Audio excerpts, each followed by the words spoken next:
decision making is a huge part of sustainability. Stress testing, scenario planning. These are things that are talking about longevity, of resilience.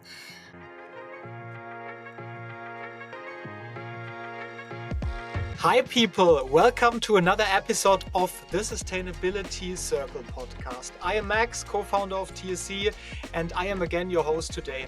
Every 2 weeks we bring you insights, success stories and practical advice from top sustainability leaders driving sustainability in organizations around the world.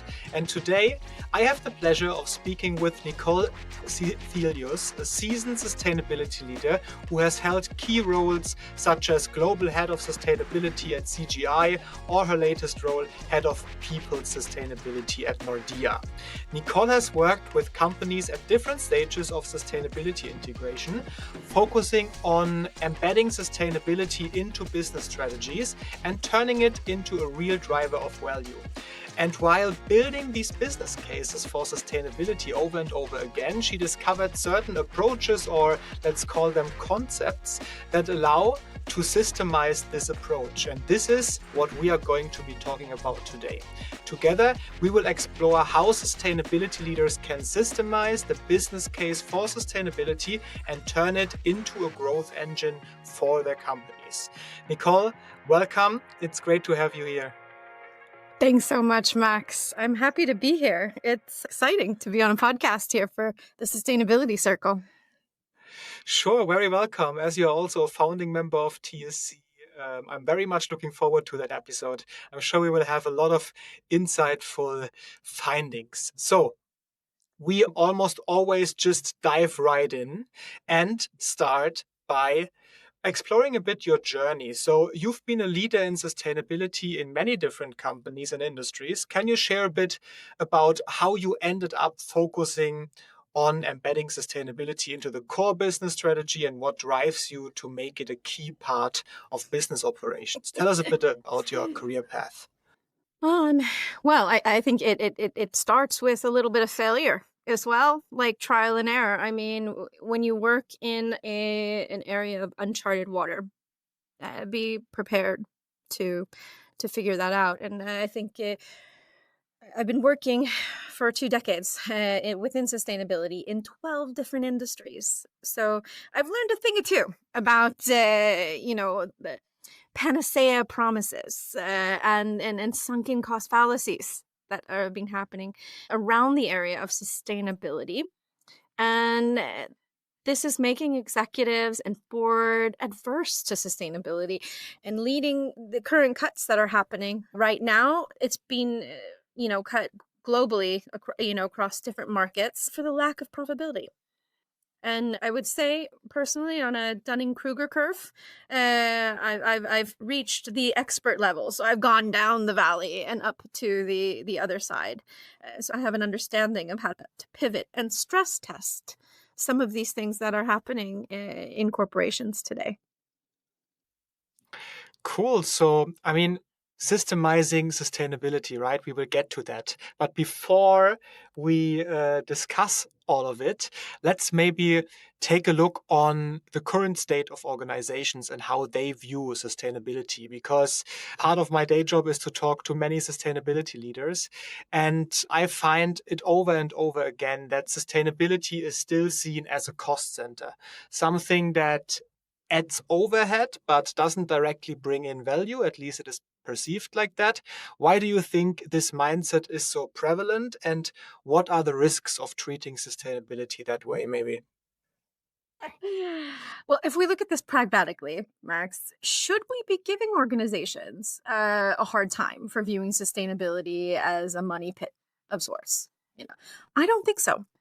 I was having lunch with a few of my peers who are also sustainability executives, and we were discussing, one of them purchasing nearly €500,000 in carbon offsetting for Q4 just to meet the targets that were made, while another person spent over $1 million on this DE&I training this past year to fulfill S1 requirements. S1 as in ESRS, which is the standardization for reporting for CSRD, in case those listening don't know what S1 is, and also to become more favorable in their sustainability ratings for investors.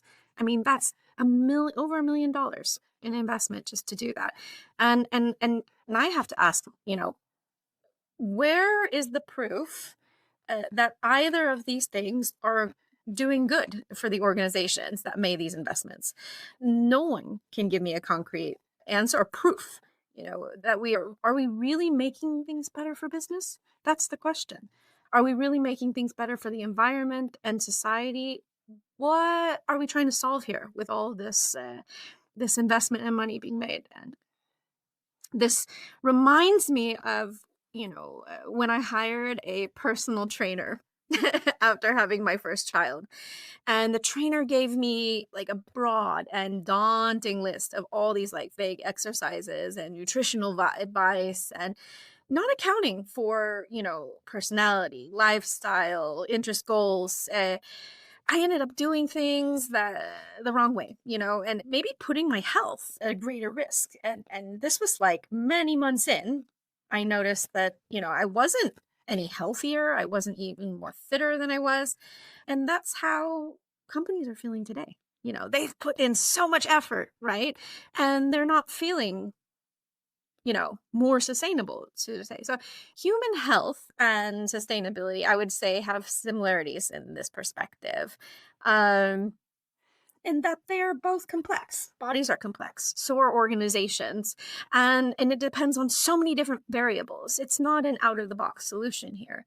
And, there's no such thing as like a get thin quick scheme, nor is there a get sustainable quick scheme that you can take. It takes a great amount of time, trial and error, and to this day, I still make trade-offs for my own fitness. I think that, organizations and companies will also be facing this. They're going to have to make trade-offs, if they want to advance their business and balance sustainability and financial growth. It's a long journey, but it's rewarding if done well. Definitely. I mean, it's a journey, right? It's not only a business transformation, but also a cultural transformation. As you said, I mean, a company, an organization is about its people. And I mean, the digital transformation took most of the companies 30 years. If not for some of them, it's actually still ongoing. So sustainability, it will take time, and it will also take a lot of failures. It's just a journey. And this is what I find, very interesting in also because it's so fairly new to everybody that still there's so much to be discovered and so much potential.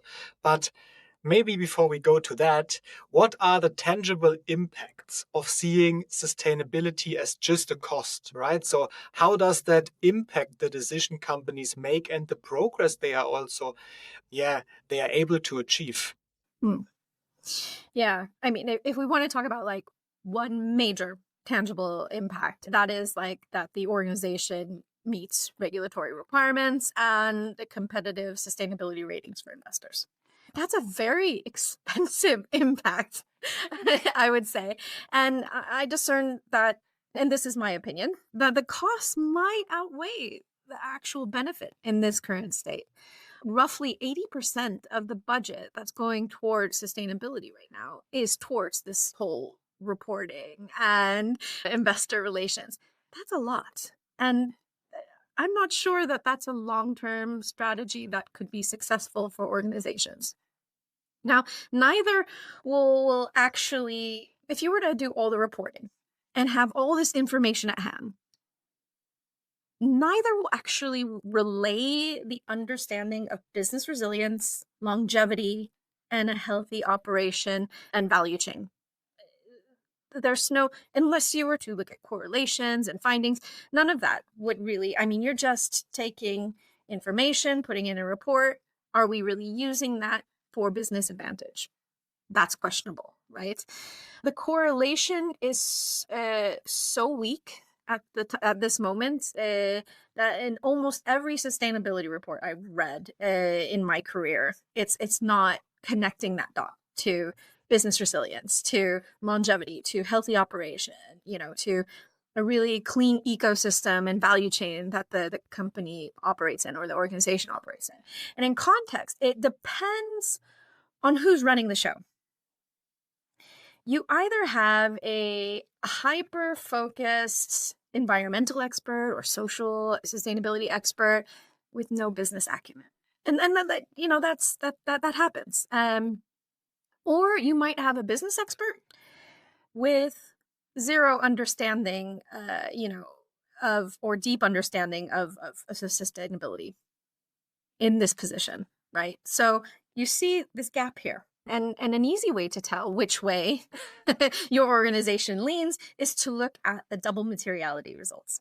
Because then you'll start to see either you're going to see one scenario where the DMA looks like a diner menu. You open it, it's like, we'll select everything. And it's very ambitious and not realistic. And yeah. Another scenario is this, that you see reasonable maturity as far as focus goes with the E portion, but the S and G are just, copy paste. What is the rest of people doing? It's like going back to school and you didn't study right and you're like looking over at your neighbor like, oh, what did they answer? D. I guess we're going to do that too. Kind of feels like that a bit when you're out there. It's like you're just copy pasting what everyone else is doing, and it has nothing to do with the particular industry. And that's where we're starting to see the money pit. I like to call this, in the land of the blind, the one-eyed man is king. It's like, oh, they made an answer, so we're going to just copy that because someone made an answer and we don't really want to make a decision on it. And decision-making is a huge part of sustainability. Stress testing, scenario planning, these are things that are talking about longevity, of resilience. So yeah, many times it's not the only role that these people have, that these leaders have, and that is also really hard on an individual, to split the domain in which you cover and spread yourself really thin, like a CFO or a /CSO, for example. Like you're a chief finance officer, but you're also the chief sustainability officer. It sets the leaders up for failure. It's not fair. Not that life is fair, but this is not a fair situation. And you're setting them up for failure during this critical transition for businesses. And we're facing economic challenges, not only that, and high regulation in Europe alone. So, what we're seeing today is this huge gap between sustainability experts, between business experts, and this needs to be addressed first and foremost. We need to move away from this cost center conundrum that we're in and help each other out as well. I think that skill gap definitely needs to be addressed along the way. Yeah, that's true. I couldn't agree more. I mean, I think most of the sustainability leaders are actually of the conviction that sustainability is a huge opportunity and that sustainability is a revenue generating or can become a revenue generating function once it is fully embedded into the org structure. And just the other episode, I also did one with Suruj Karatmand, the global head of sustainability from Schneider Electric, and he put out this bold thesis that the role of the chief sustainability officer as we know it today should disappear, because once sustainability is fully embedded, it is everywhere and everybody has it basically connected to their role. So that's an amazing article that he wrote, and I can just suggest to watch that episode or go to Saruj's profile and read the article, because I think everybody who is spending their lifetime, or let's say most of their lifetime during the work life in sustainability, is convinced that sustainability can be a value driver. And at the moment, it can actually be a competitive advantage, right? Still, maybe it will become something normal, but at the moment, you can definitely stand out. So we always say, okay, sustainability should be a revenue driver. And we want to talk about how to systemize this approach. How can we actually create, and that's the next question, a structure, a repeatable approach to make that happen across the organization? So how do we systemize the business case for sustainability? That's a great question. And I'm looking forward to reading the article. When we said earlier, I was like, Yeah, I agree with this. There's a saying, and I don't want to misquote this, but this author said, like, never trust a man whose whole source of income is based on not knowing. I misquoted, but it's sort of this way. Like, those who want to continue with sustainability and think it's this job that should never dissolve, it's in their best interest to pretend that, like, it's never going to be resolved. So I'm fully for that, and I'm looking forward to reading that article. I would say that, for one, society needs to stop thinking that there's this out of box solution for all businesses that all businesses should use. And corporate sustainability is so circumstantial. It depends on the industry, the resources that are needed, the value chain, the business model, the economic growth potential in that particular industry, and the strategy and the business case. Like, they need to be like hyper focused, specific, bespoke to the organization. And not only that, but you need to use a really wide lens of the economic model, where you have micro, meso, macro, mega, and you put that perspective on all the challenges and all the actors that you have, that you can start to see what you have direct impact with, what is indirect impact with, things that you can control. How do you scenario plan those things that you can control? That's a way to start with the systematizing, but it boils down to tailoring to that and understanding with a broader lens the impacts and the consequences moving forward. Yeah, that's a very good approach. I mean, there is no one size fits all off the shelf thing. That's of course, and this has also been a quite provocative statement.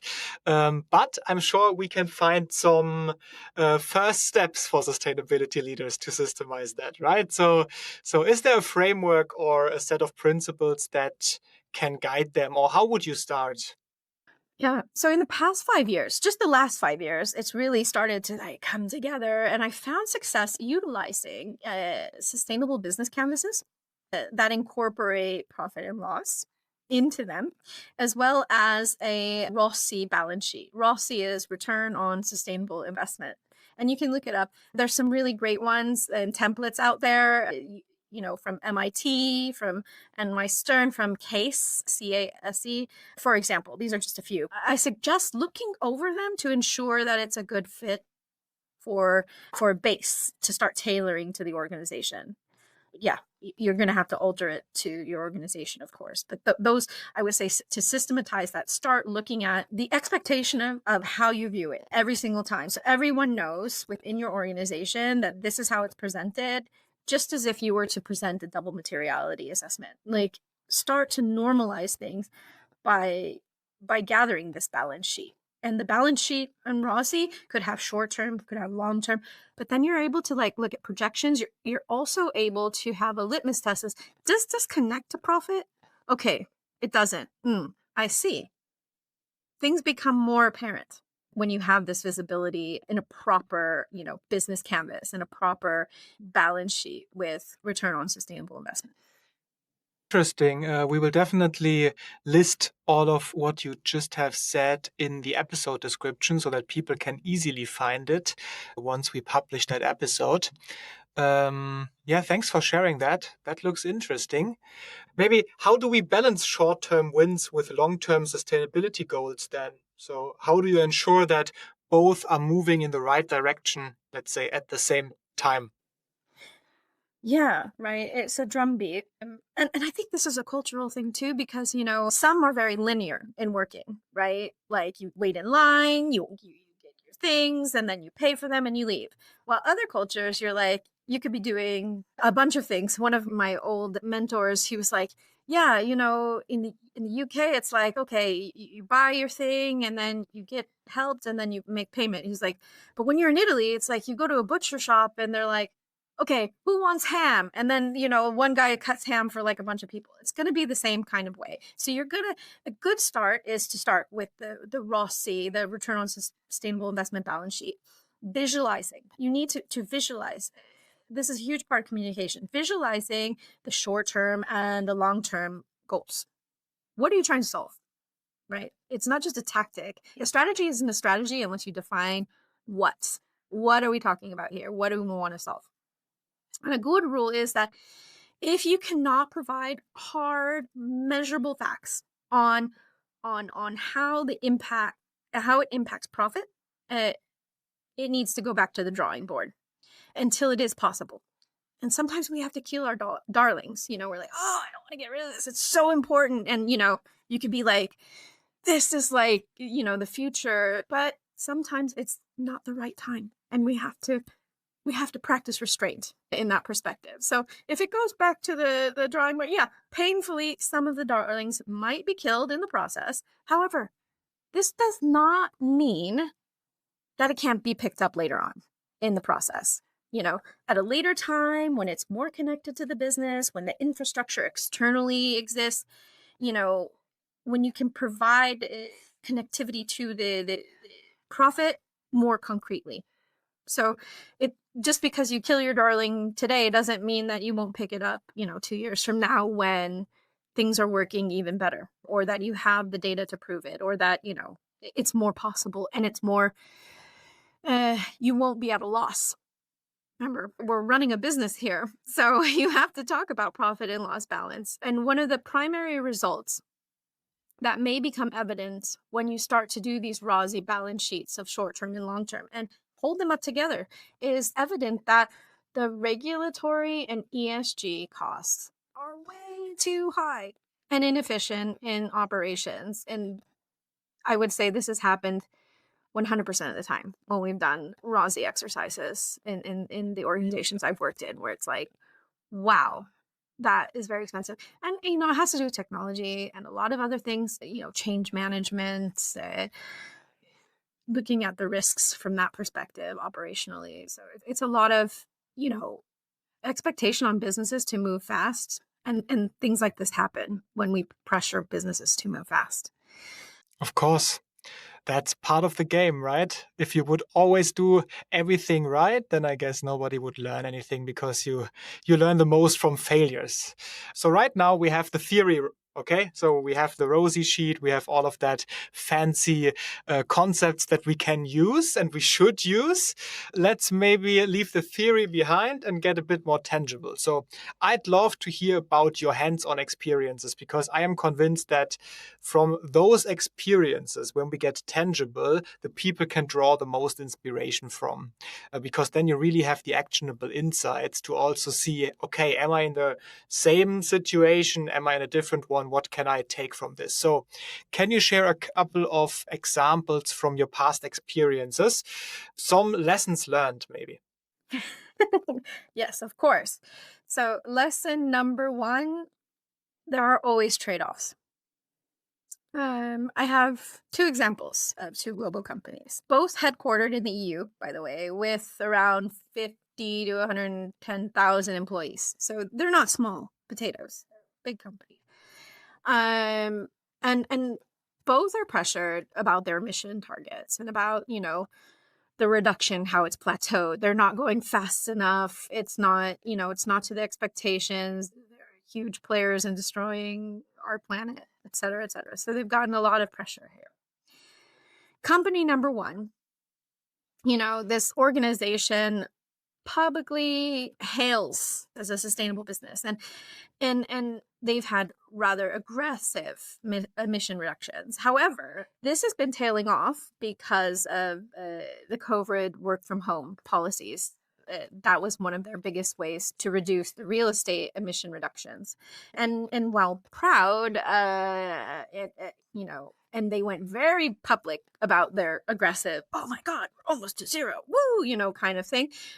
Those were the short-term impacts, right? And the results, they were results from work from home. They weren't strategy. There was no ROSI balance sheet. There was no, business canvas. Everything was just kind of like tailing off, kind of serendipitous circumstances of working from home.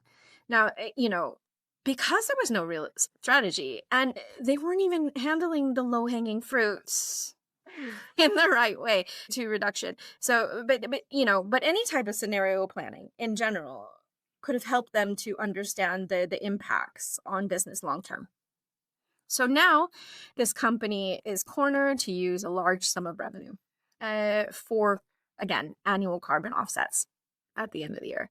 And this is to meet the self-imposed targets, not even the targets that are regulatory targets. These are self-imposed targets that they came out publicly, like, we can do this, we're amazing. And yeah, that's okay. Pump the brakes there. It's great. They wanted to be in a competitive advantage, so they put themselves in that situation as a competitive advantage. The other option, though, now this would be if they were to have used more business acumen in the way that they've made these decisions. The other option would be properly planning this like long-term investment that would provide a higher profit, operational lead time reduction within a projection of 5 years. Even it wasn't like, oh, this will happen in like never. This was like a 5-year. This will happen in 5 years.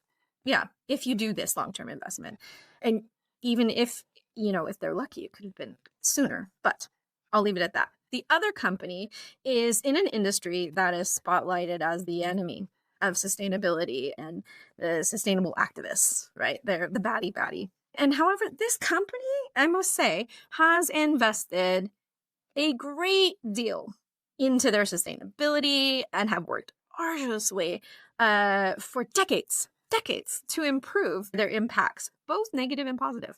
But yet they're still bad. They're still bad guys. And their emission reduction project, plateaued and is projected to actually rise in the next 2 years. Now, this company normally says nothing publicly as to why this is happening. They just disclose it in their reports and remain silent. But, this has enraged activists and also like the political sphere. And this created more negative impact on the company itself. And this has led to some investors, also major investors, divesting in the company overnight.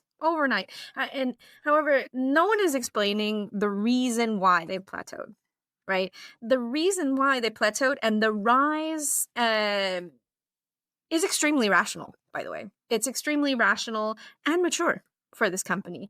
The bottom line here is the promised infrastructure that was made by regional governments, by, other stakeholders, it never went through, right? So it hasn't gone through and it hasn't been completed for the transition, for this whole project, for them to be profitable, for them to be functional. Thus, the setback, if they were to move forward, regardless of whether the governments followed through or whether their other, stakeholders followed through, I think this is the problem here, because if they were to move forward with the reductions, they could lose thousands of jobs and affect so many different communities, financial stability. That's scary to think about.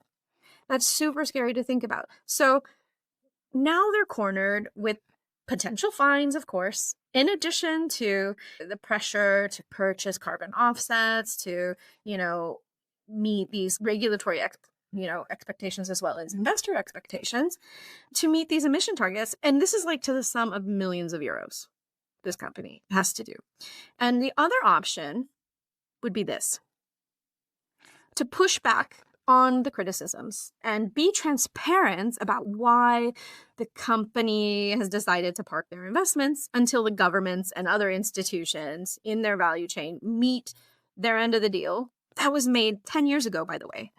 But this particular company has not made noise for decades. They haven't said anything. And I think this is like it's attuned to how CEOs are looked at. It's just like another politician. It's just like a term. This is your 4-year term. They don't want to like put their head on the chopping block by coming out and being transparent. And boards don't protect their CEOs or leadership. Anyone who wants to come out and say, I'm criticizing this because, you're pushing for the reduction, but look, you're going to lose thousands of jobs across the area. That's not sustainable. No, and I actually love those two examples because they are so different from another. I think there is really a lot to learn from. So maybe let's dissect that a bit. What were some of the results from those examples? So were there any specific metrics or indicators used to track success, and how did you communicate that impact to the key stakeholders? Is there something that you can share? And this is a big lesson learned, I think. And it's a really good question and sort of approach to this. But like company one, they went for the short term, right? They didn't want to lose face. And especially their C suite did not want to lose face, right? Because they're the ones that are like, yay, we're a sustainable company. So they paid the hefty sum of carbon offsets. And, the crazy thing is like they continued to publicly announce that they were on track to the net zero.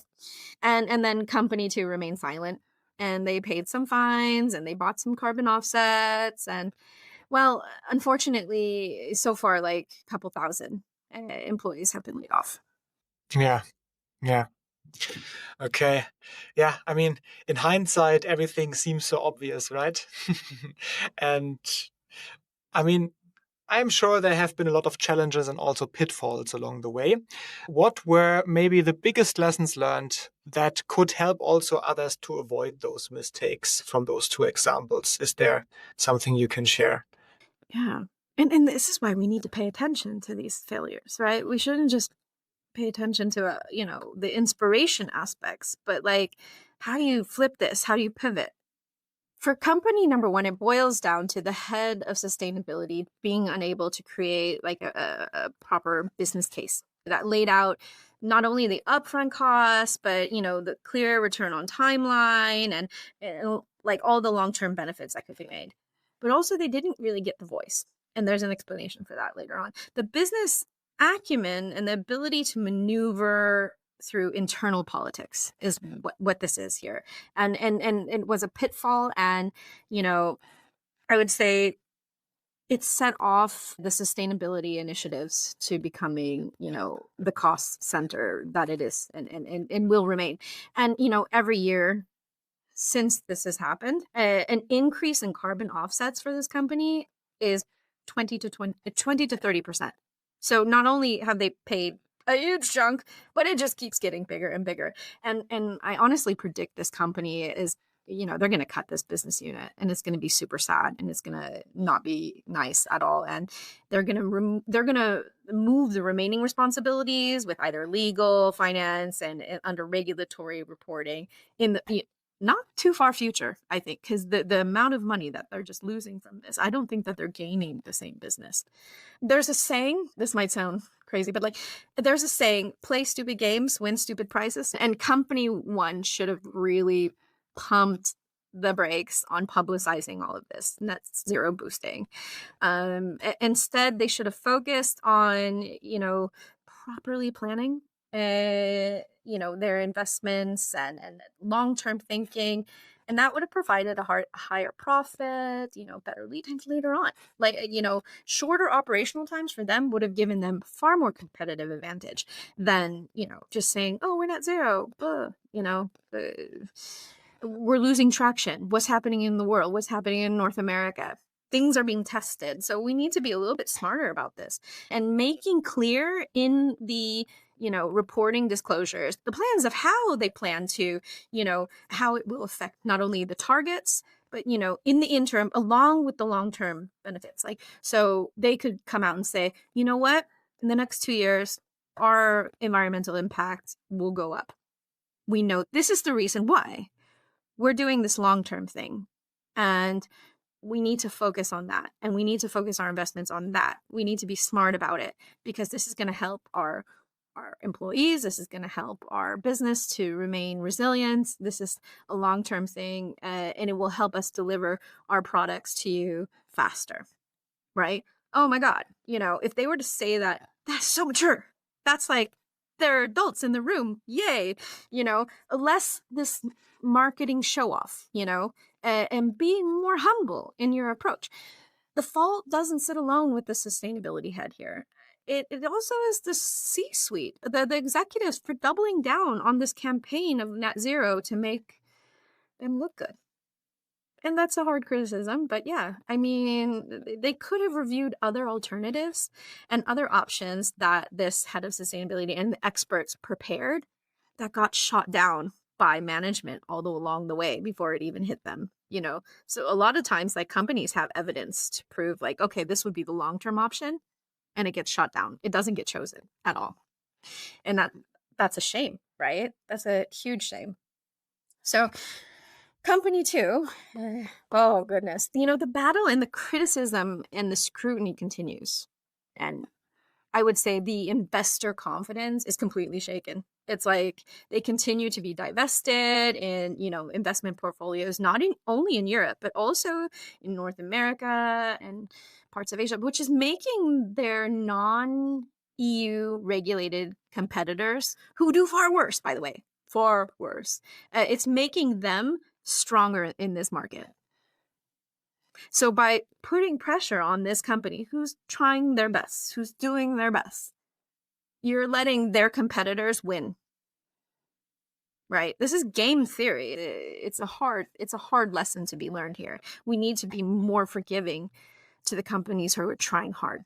And so the company experienced a huge blow, obviously, with the government pressures to reduce the environmental impacts, despite the governments and other players in the value chain not holding up to their end of the deal on the policy. And they had a change of leadership, this company did, with a new CEO who's committed to cutting costs by 2 billion British pounds. 2 billion British pounds. Like, that's a huge amount of cuts. And, this is thousands of jobs are going to be lost, and many communities are going to be affected.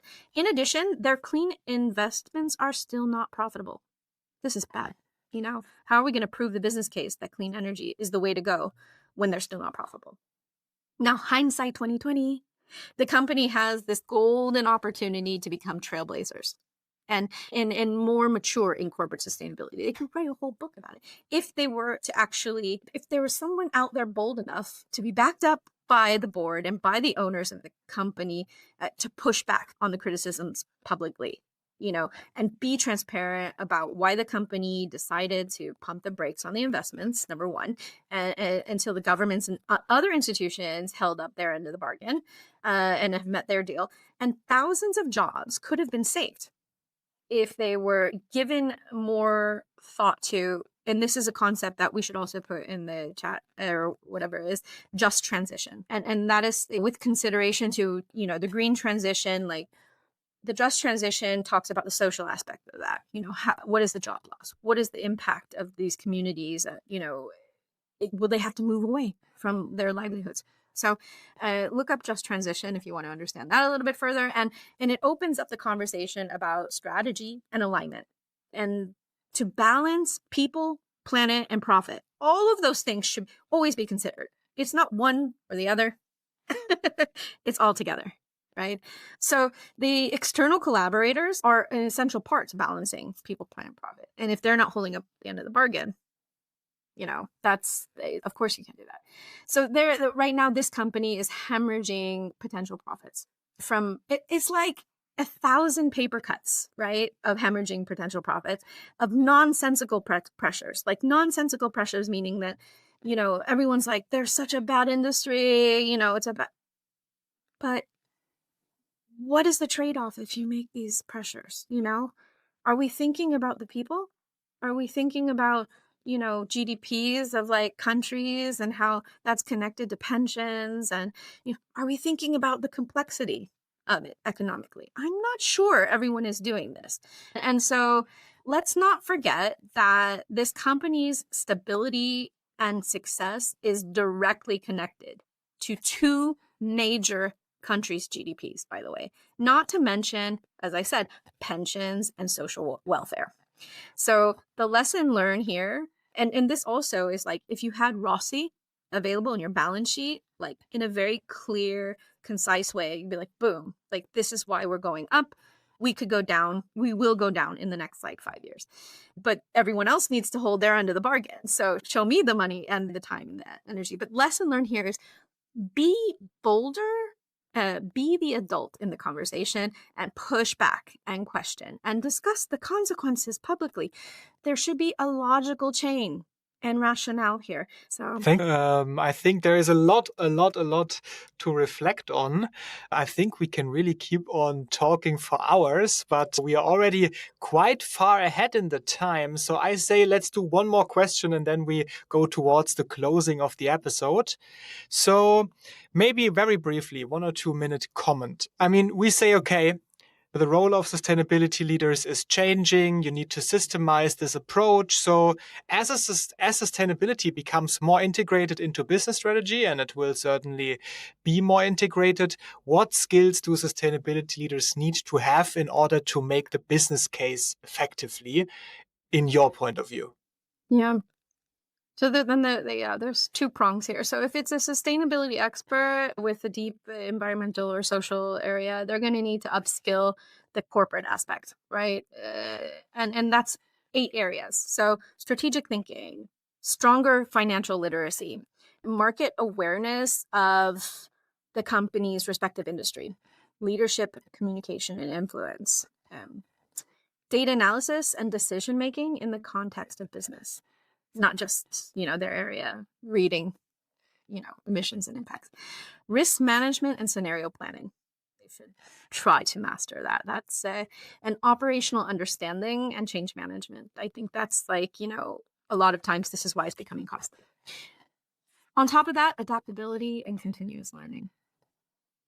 Now, if you're a business expert, I would say you need to up your game in the sustainability knowledge overall. So this is like environmental sustainability principles and policies, whether it's climate, carbon, biodiversity, social principles and policies, so ethics, social justice, just transition, economic sustainability principles and policies, double materiality is important, and the just transition, both of these models.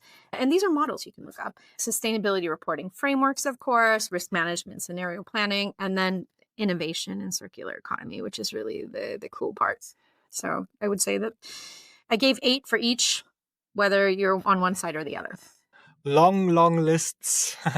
We will also put them into the session outline so that everybody can find them. And I'm also sure that you can reach out to Nicole through LinkedIn if you have any kind of questions. As I said, we are coming to an end. And maybe one personal question before we end. I know that you're currently in transition, right? And what's next for you in your sustainability journey?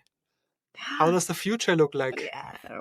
Oh, well, moving on up in the sense of after successfully building, Europe's first sustainability business unit around human capital for the largest bank in the Nordics, I'm now venturing to sit on executive and advisory board for large and mid-sized capital companies, and also working with investment firms to evaluate sustainability and working with ESG portfolios. Basically, like taking it to the next level of maturity, looking at things like we discussed today, and the future of sustainability. I would say the future of sustainability looks a little bleak. In the short term, I would say. But, there will be a great deal of budget cuts and job losses and tightenings of belts. But it's not all bad news. It's not all bad news. Because after the dust settles, I think the companies are going to move away from these manual reporting, data collection, Excel files. And we're going to see the skill gap that I discussed, like growing closer and closer. And then we'll have much more data to actually connect sustainability elements to profit and a deeper understanding of double materiality. The long term, there'll be numerous conflicts and trade-offs, right? We might go down in order to go up, take a few steps back to take more steps forward. But we will be better off than we were yesterday, for sure. Very true. And you said so many things right now. You just dropped the word that you built the first people sustainability business unit. I'm sure that we can do one episode just about that topic. So maybe we will bring you back in some time to the show, because that sounds interesting. And I think to everybody who is looking for people to sit on the board for not only sustainability professionals, but also people with business acumen, there is Nicole. I'm also happy to do an intro. She is also a founding member and a big part of TSC. So thank you so much for joining me today. And Nicole, it was a pleasure. It was a pleasure, a true pleasure to have you on the show and that you shared all of your insights. Thank you, Max. To everybody who has been listening today, thanks for tuning in, and see you next time at the TSC podcast. Bye-bye. Bye-bye.